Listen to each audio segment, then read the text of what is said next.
Hey guys, Griffin's asleep, so I'm gonna try to get my birth story done here before he wakes up. Let's see, it started on June 27th, 2013. I was home. I had already quit my job a couple weeks ago, and I started feeling these really weird, just like cramping, and it wasn't very bad. It was hardly noticeable in the beginning. So that started about at 6 a.m. on Thursday. And I thought it was just Braxton Hicks. I'd never really had Braxton Hicks before then. And so I thought maybe this is just Braxton Hicks or something like that. This was 4 days before my due date. I was due on July 1st. So 4 days before my due date, and I figured, well, that's pretty close to my due date. Maybe this is real, maybe not. So I just went about my day as usual. I didn't, call Jared or anything because I didn't want to get my hopes up. Because I was for sure that I would go like 2 weeks late. My mom was late with all of us kids, and this is my first baby, so I thought, yeah, I'll definitely be a couple weeks late. So, Thursday, everything, my contractions they were every 15 to 30 minutes apart. They were really random, really not painful at all. And so we went to bed just like normal, and they weren't going away. So I thought, well, maybe this is something. By Thursday night, I started to kind of believe that we were going to be having a baby soon. So Thursday night, I guess it would be more like Friday morning, about 4 a.m., they were so intense that I couldn't sleep through them anymore. And so I woke Jared up, and I was just like, I can't do this anymore, I can't sleep, these are getting to be pretty strong. So he got up with me, and had planned on laboring at home because we were planning on delivering at a birth center, and so they don't want you there until you're really close to delivering, like at least 6, 7, 8 centimeters. And so they're an hour away from us, so we kind of were thinking we had to plan it to where we didn't want to get there too early because we are an hour away, and we didn't want to have to drive all the way back just to turn back around. So it was kind of a planning or a timing game that we were playing. And so anyways, Friday, June 28th, we just labored at home. We did our normal stuff, other than I was contracting probably every 10 minutes in the beginning, and they weren't too bad till around, I'd probably say 10 a.m. starting about then. They started to get a lot more intense, and Jared had to press on my back and do a massage on my lower back, and that seemed to really help. We got out our big yoga or exercise ball, and that really was helpful in leaning over that and just rocking and swaying. That really got me through my contractions. So they started getting closer and closer together, about 5 minutes apart, around probably 1 p.m., maybe noon. And so I was like, I think this is it. We need to start getting ready. And originally my midwife had told me to come in when my contractions were what did she say? 2 to 3 minutes apart for 2 hours, I think is what she said. So, we thought we still had some time when they were 5 minutes apart. Jared got the rest of his stuff together in the birth center bag. So, Jared started getting, stuff ready to go, and we walked our dog just to make sure she would be okay for the short time that we were planning on being gone. And obviously we had some of my family come over and take care of her. But anyway, So around 2 p.m., my contractions went from 5 minutes apart to 2 minutes apart in a matter of like one contraction, and they stayed at 2 minutes apart.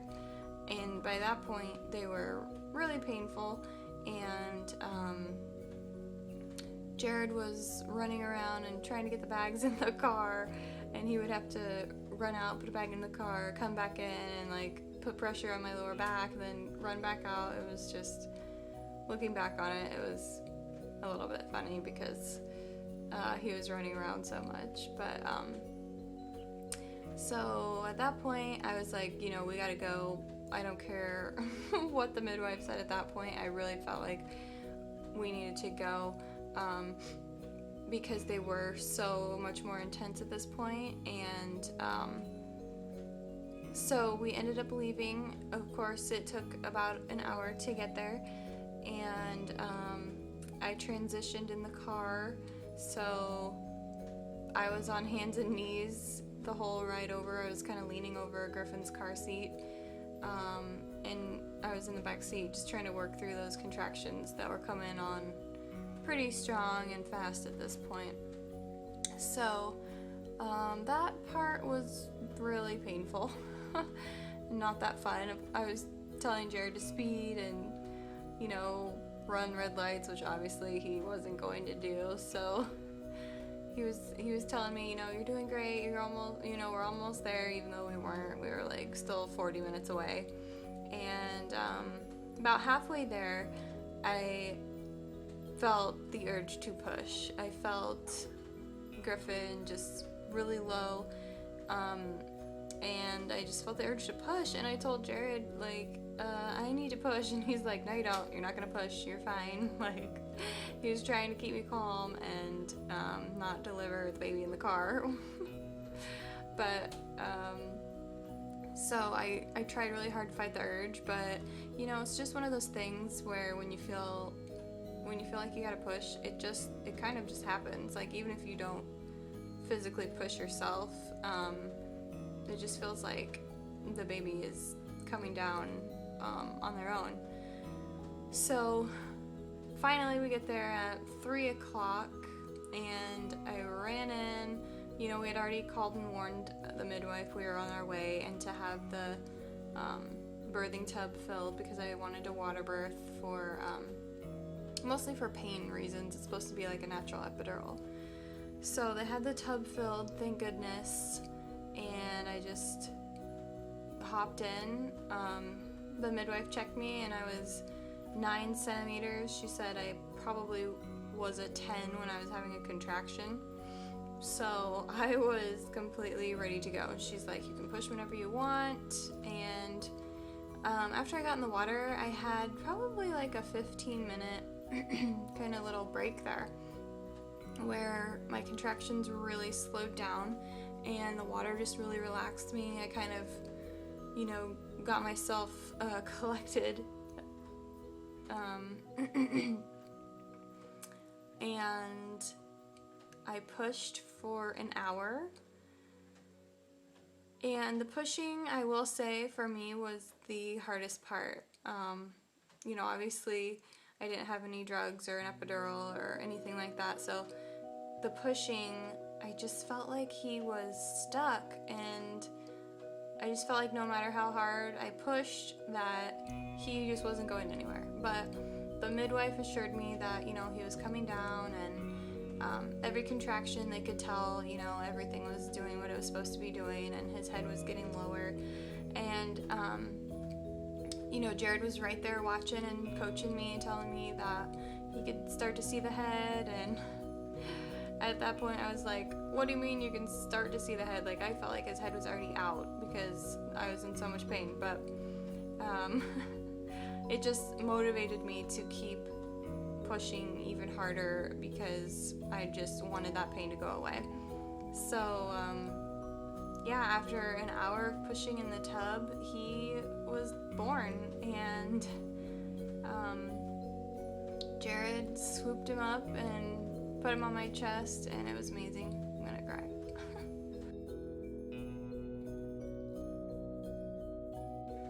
it was just amazing, and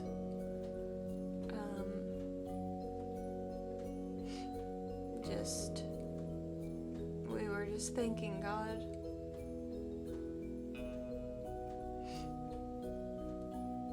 So much, because it was the labor and delivery that we had prayed for, and we really couldn't have asked for a better labor and delivery. I mean, basically from start to finish, I was only in like really hard labor for 12 hours, and I only pushed for 1 hour, so it was pretty amazing.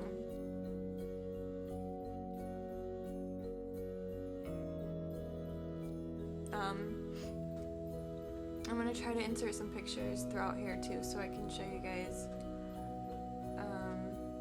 They're not too graphic, but it was really nice because the nurse was taking pictures while I was pushing, which was awesome, because otherwise we wouldn't have gotten any pictures. I think next time around I will definitely look into hiring a birth photographer, or at least have a family member there. Which I didn't mention, it was only Jared and I. We didn't want any of our parents or siblings or anyone, friends there, because I knew that I would get distracted with other people there, and I just really wanted to be able to focus and concentrate on, you know, me and my body and my baby coming out, and so I don't have any regrets about that, and I think everyone understood when everything was said and done. Like, they understood that I really just needed to not have any distractions. So that's our reasoning for not having anyone in the delivery room, I guess you would call it, with us. But anyway, so yeah, he was born at 4:03 p.m.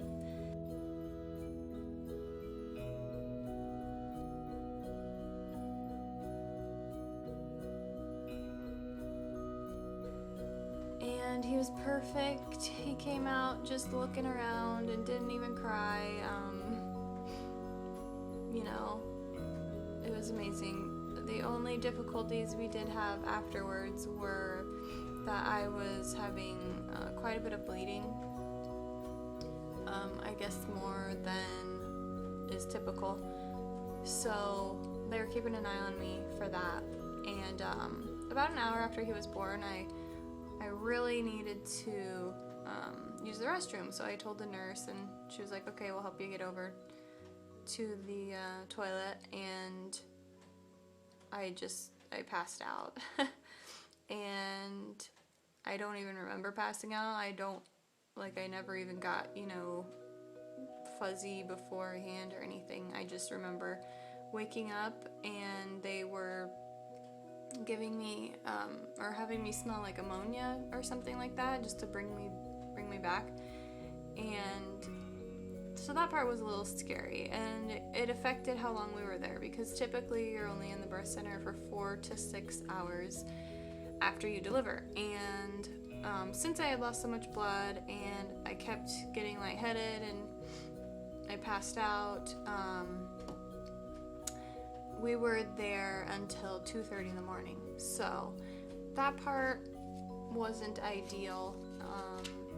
I did have to have 2 bags of IV fluids just to get my strength back from losing all the blood. But other than that, it was great. Griffin was perfect, which is the only thing that I cared about. And so after I finally could get up without passing out and getting lightheaded on my own, they released us at 2:30 in the morning, and we drove home and went to bed, you know, as much as you can with a newborn.